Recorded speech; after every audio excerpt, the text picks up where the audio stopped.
Now, I found a lot of things on the internet. Now, my father was one of 18 children. Two or three of them died in their late teens. Actually, one of them died on his honeymoon. The wife fell overboard and he tried to save her and he died too. Anyway, so that left me, and I know 3 plus my father who got out of Europe before things were bad. I've been checking the internet. I found a few. The German kept exceptional records of the people coming into the camp. So if I knew the name and where they were born, more or less, I found them. I found about 4 of them. Recently, I found another one, which was a great aunt of mine, because the way they listed her married name and maiden name and where she was born, sister of my grandmother's. My mother's father, my grandfather, I found out where he was born through the list. I found out when he was deported and when he died. The same for my mother's brother, who was arrested. He was arrested by the Germans originally and put into Buchenwald because he had a Christian girlfriend. He was dirtying the German race. Okay. Mother got him out with money. He came to France. The French arrested him and handed them over to the Germans. He died in Auschwitz. So I'm still looking for like 8 or 10 people of my father to find them somewhere.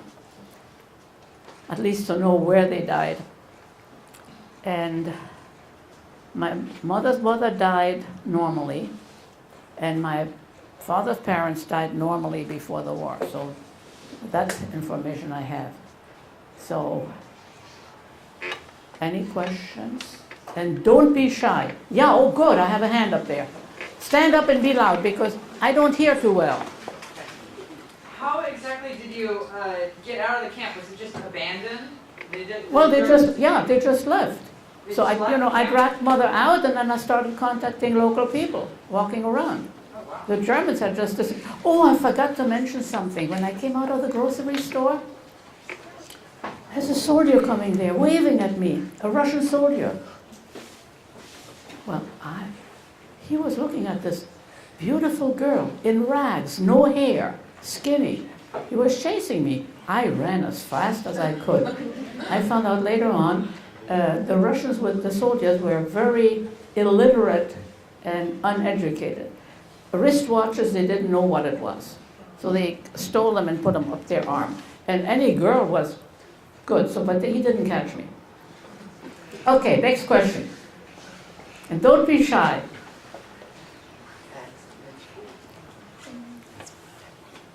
Okay. I might have just missed this during the presentation, but when were you moved to Auschwitz?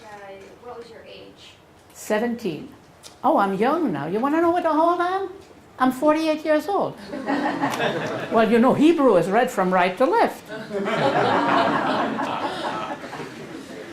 Yeah. Who's the other hand? How big was the place?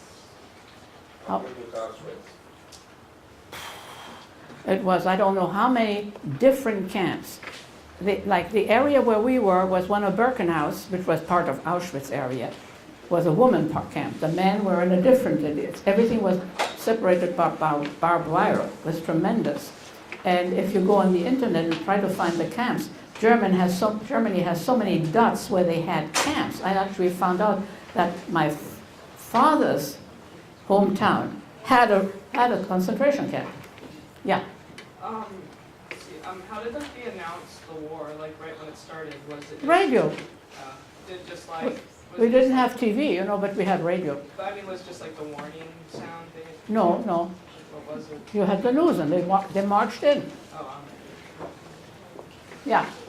Well, which hand do I take? Okay. Did they actually perform the experiment? You gotta speak up.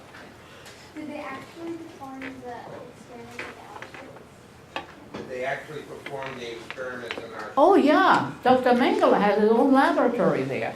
And funny part is, Dr. Mengele came out of a very wealthy and good family. They actually paid for him to move after the war to South America where they caught him. And there was a good PBS thing about him years ago. Unfortunately, at that point I wasn't speaking about it, so I didn't tape it. Done by his son. Although they didn't agree to what he did, but they still helped him. I got a couple of quotes which I'd like to give here. Hold on. No, that's not. Oh, they must be here. Oh yeah, here they are in red. If I can't read it, that helps. Glasses. Mr. Bear, how long do I have, time-wise? 5 minutes. Okay, one quote. Nietzsche, the German philosopher. Was mich nicht umbringt, macht mich stärker. This which doesn't kill me makes me stronger. Very true. Old Testament, Psalm 23:4. Ye, though I walk through the valley of the shadow of death, I will fear no evil, for thou art with me. Thy rod and thy staff, they comfort me.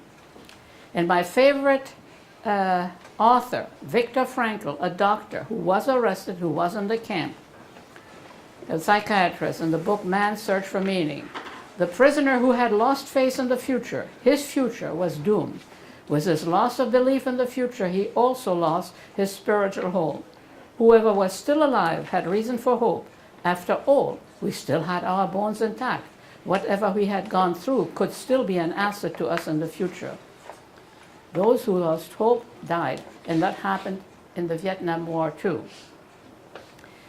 His closing statement was, "A crowning experience of all for the homecoming man," and when he talks about man, he means the human being, "is a wonderful feeling that after all he has suffered, there is nothing he needs fear anymore except his God." Wait a minute, I got something here which is very good. Harry Reid, a majority leader of the U.S. Senate, gave the following answer to his daughter about faith.